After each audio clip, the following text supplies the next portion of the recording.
nos visita la licenciada Melisa Bretón, directora general técnica del Poder Judicial, y Dariel Suárez, director de la Escuela Nacional de la Judicatura, a propósito de que ayer hablábamos del Día del Poder Judicial. Bienvenidos, buenas tardes. Muchas gracias. Buenas tardes, un placer estar por aquí con ustedes. La primera pregunta, ¿qué hay de nuevo? Bueno, nosotros vinimos a compartir muy buenas noticias porque, como de hecho pudimos ver ayer que reseñaban las palabras del magistrado presidente de la Suprema Corte de Justicia y el Consejo del Poder Judicial, el magistrado Luis Henry Molina Peña, celebramos el Día del Poder Judicial en la República Dominicana y el Poder Judicial aprovechó para poner en circulación y hacer de conocimiento de la ciudadanía su nuevo plan estratégico que ha sido denominado Visión Justicia 2024. Luego de 6 meses. Que se viene meses, trabajando desde hace un tiempo, correcto, tengo entendido. Sí, luego de 6 meses, alrededor de 6 meses de trabajo, de consultas a distintos sectores de la población dominicana, la justicia dominicana hace una propuesta de transformación y este plan está disponible para consulta en las redes y en la página web del Poder Judicial. Y bueno, habla de la transformación del Poder Judicial, lo cual es una buena noticia para los dominicanos y las dominicanas, porque como hemos escuchado muchas veces del magistrado presidente, si logramos transformar la justicia dominicana, no cabe duda de que estaremos transformando la democracia y la vida de la gente. ¿Qué aspectos específicos incluye este plan estratégico? Sí, el plan tiene 3 grandes ejes y es un plan que nosotros quisimos abordarlo como un plan minimalista. Y minimalista es que queríamos un plan que lo que proponía se pueda lograr. Entonces tiene 3 grandes ejes que son los ejes realmente que fundamentan esa transformación. El primer gran eje se titula Justicia para todos y todas. Y eso no es más que un abordaje a las barreras que existen para algunos grupos en condición de vulnerabilidad de acceder a la justicia. Sabemos, como todo en la vida, no solamente en la justicia, que hay algunas poblaciones que se les dificulta más tener acceso a servicios públicos y servicios básicos. Entonces hay una acción preferencial, aunque la visión es universal, porque la justicia es de todas y todas, se reconocen que hay algunas poblaciones, y entre ellas tenemos obviamente mujeres que han sufrido, que han sido víctimas de violencia, hablamos de personas con alguna discapacidad física, hablamos de migrantes, hablamos de todo un grupo de personas que se le ha dificultado el acceso a la justicia de alguna manera, ¿verdad? Los niños, niñas, las adolescentes. Entonces, ese es ese gran eje. Aborda temas de acercar la justicia a todos, pero sobre todo a esos grupos. El segundo gran eje es el eje que es denominado una justicia oportuna y eficiente. ¿Por qué? Porque sabemos, y fue algo de lo que se comentaba ayer en el discurso, que hay debilidades importantes, ¿verdad? Sobre todo en la celeridad para impartir justicia por muchas cosas. Entonces, tal como dijo el magistrado presidente, una justicia tardía tal vez ni se debe llamar justicia.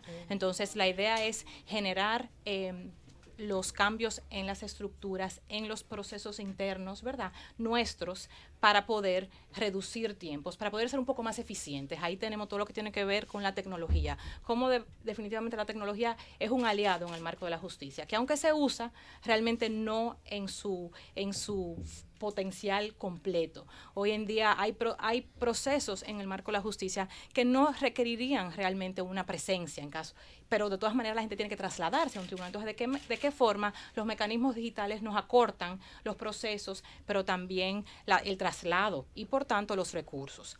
Entonces aquí hablamos de estandarización de procesos, que tengamos procesos iguales en los diferentes lugares que se acercan los usuarios bajo la misma materia, que la experiencia de un usuario sea igual donde quiera que esté. ¿Cómo logramos esa estandarización? El tercer gran eje es un eje titulado Una justicia transparente para generar confianza. Un poco hablamos aquí de la integridad y es cómo generamos compromisos a lo interno de los mismos servidores judiciales, jueces y juezas, comprometidos con lo que tiene que ver la integridad, con acciones realmente que pongan a los usuarios y al servicio en primer lugar. Ahí también hablamos de rendición de cuentas, hablamos de comportamientos éticos, de capacitación sobre la gestión del cambio que se requiere para llevar a cabo este proceso de transformación. ¿Cómo pretenden ustedes lograr eso? Y parecería un sueño, una utopía desde el punto de vista nuestro, porque precisamente ayer se hablaba de que se tiene 18.357 casos pendientes de solución o de resolución. Hoy hablamos de esa justicia a la que aspiramos, pero que parecería que nos hacen falta años luz para llegar a ella. ¿Cómo se va a lograr? ¿Qué tienen en las manos? O sea, A propósito del segundo eje. Sí, sí. Bueno, no sé si era Lao Tse que decía que el camino de 1000 millas empieza con un paso. Sí. Y este es un proyecto de 5 años, es un plan que presenta propuestas concretas, así como se mencionaban en el discurso.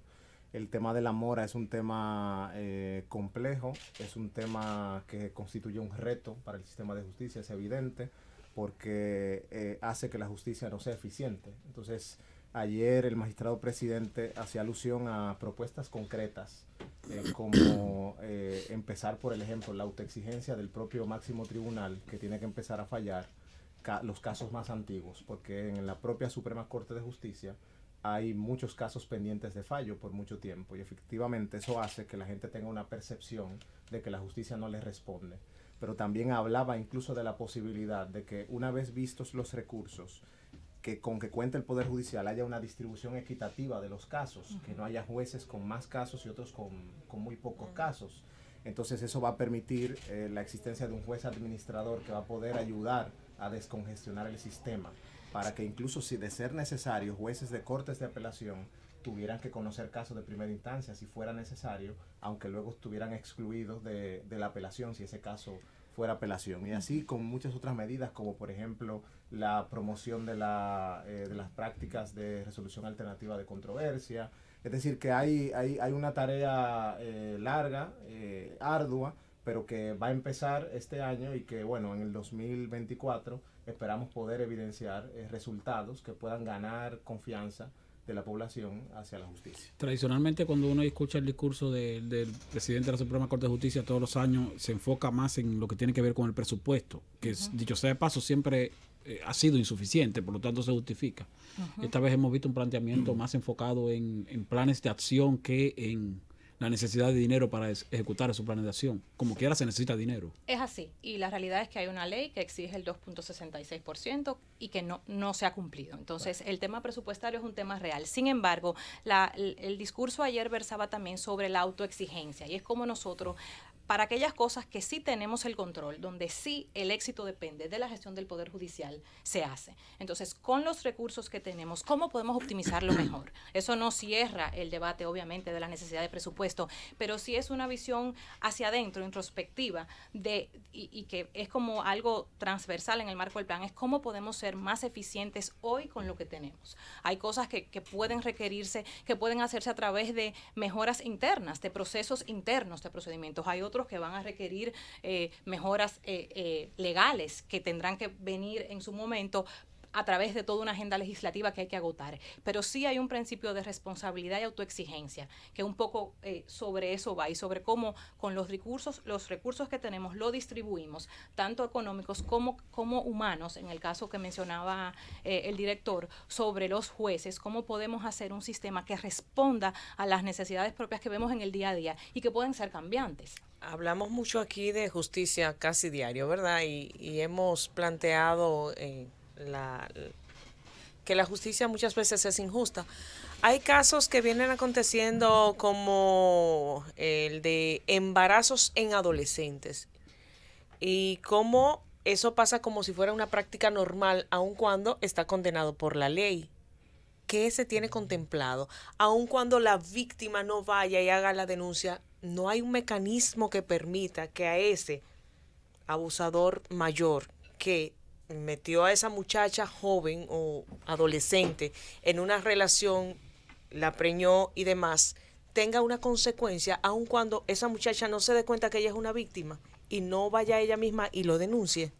Sí, un tema importante sobre la justicia es a veces la falta de perspectiva clara de dónde empieza y dónde termina la responsabilidad de cada uno de los órganos del sistema. Porque hay muchos actores del sistema de justicia distintos del Poder Judicial, que lo componen los tribunales de la República en todas sus instancias. Entonces, bueno, el Poder Judicial ha querido centrarse en su responsabilidad, es decir, en la parte que le corresponde. Y efectivamente hay una parte que corresponde a la persecución de las acciones penales, que no le compete al Poder Judicial, sino más bien al Ministerio Público. Y de hecho el sistema de justicia empieza, de hecho, desde la investigación en el marco de la policía. En el caso concreto de todo lo relacionado con la violencia y la vulnerabilización principalmente las mujeres, el Poder Judicial adoptó recientemente, no sé si tuvieron la oportunidad de ver, unas guías, unas directrices para el manejo de casos de violencia de género, principalmente. Entonces, digamos que el Poder Judicial está pensando en los sectores más vulnerables. Hay, por ejemplo, una tarea fundamental de trabajar en las instalaciones de los palacios de justicia o de los centros de justicia, para que, por ejemplo, las personas vulnerabilizadas, niños, niñas, tengan un acceso diferenciado en los palacios de justicia, a los de los adultos. Centros de entrevistas especializados, donde no haya que dar un testimonio varias veces. Pero yo sí quiero rescatar el tema del embarazo adolescente, porque está similar a lo que tiene que ver con el tema de la violencia intrafamiliar. Son temas sociales, son temas amplios, son temas integrales, en el que la justicia juega un rol, efectivamente, tal como se evidenció ayer, pero del cual se necesita todo, o sea, un abordaje amplio, ¿verdad?, de todos los entes de la sociedad, por ser un problema multidimensional, ¿verdad? Entonces, en el momento en que efectivamente el caso es apoderado, se han establecido estas guías de buenas prácticas para abordar una problemática que tiene vertientes de prevención, vertientes de actuación post haber ocurrido, por ejemplo, un embarazo adolescente. O sea, que en esa cadena y en ese cronograma que implica una persona verse en esa situación, pues hay muchos actores al respecto. Yo creo que también parte del ejercicio que el plan mismo propone es trabajar una sensibilización y una comunicación más directa con las comunidades para entender los roles dentro del sistema de justicia de cada uno de los actores, porque yo creo que eso también va a generar mayores niveles de entendimiento y tal vez de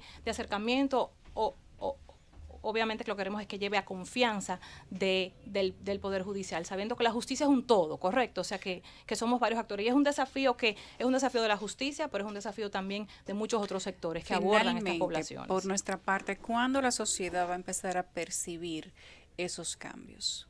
Correcto. Bueno, lo importante es que tenemos lo que decimos la guía, tenemos el instrumento para dónde vamos, ¿verdad? Eso es, o sea, el Poder Judicial finalizó su plan estratégico anterior, que era 2015-2019, en diciembre del 2019, y empieza el 2020 con su documento, con su hoja de ruta, que para nosotros eso es lo principal. O sea, la idea es encaminar todas las acciones hacia unos objetivos establecidos, con metas, con un sistema como de gobernanza y de interacción constante con la ciudadanía. Entonces, parte de nuestro deseo es que a medida que avancemos, las personas lo conozcan. El proceso de formulación de este plan, que se hizo en alrededor de 6 meses, llevó mesas técnicas con usuarios propios del sistema, con abogados, con fiscales, con representantes de grupos en condición de vulnerabilidad, con la academia, con diferentes sectores, para tener un poco ese termómetro de viva voz de lo que la gente entendía y percibía que eran los problemas principales del Poder Judicial. Y lo que presentamos hoy, a nuestro juicio, es un reflejo de eso que nosotros escuchamos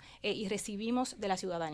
Pero la idea no era que la gente se quede consultada en un momento en su formulación y nunca vuelva a saber qué pasó, sino que nosotros generemos, y esté establecido en el plan, en su capítulo de gobernanza, instrumentos de seguimiento continuo con la población, porque este plan tiene riesgos, como todo plan, ¿verdad? Hay supuestos, se necesita presupuesto, se necesita compromiso de las partes, o sea, si no es solo un sueño. Entonces, ¿cómo gestionamos y mitigamos los riesgos? Generamos participación, es comunicando. Entonces, la idea es que todo lo que se haga se comunique y hay procesos, de hecho, que ya han iniciado. El presidente ayer en su discurso hablaba de cómo personalmente él tenía previsto, o sea, ya iniciar con los fallos más antiguos y se prevía que salieran ya firmado muchísimos sentencias relacionadas de su área de tiempo atrás. Entonces, poco a poco estamos generando acciones inmediatas, sabiendo que esto es un camino a largo plazo, o sea, que las soluciones que se proponen de la justicia no son cosas de la noche a la mañana, porque hay problemas también estructurales, culturales que hay que abordar. Y el plan también trata de evidenciar que la idea es mitigar los riesgos, porque siempre hay riesgos en la implementación. Gracias a Melissa Bretón, directora general técnica del Poder Judicial, y a Dariel Suárez, director de la Escuela Nacional de la Judicatura. No le voy a desear suerte, porque yo creo que la justicia no necesita suerte, pero sí que las cosas se pueden hacer de la mejor manera posible para que la sociedad recobre la confianza perdida en el sistema de justicia, no solo el Poder Judicial, sino el sistema completo. Que así sea. Muchísimas gracias por su tiempo.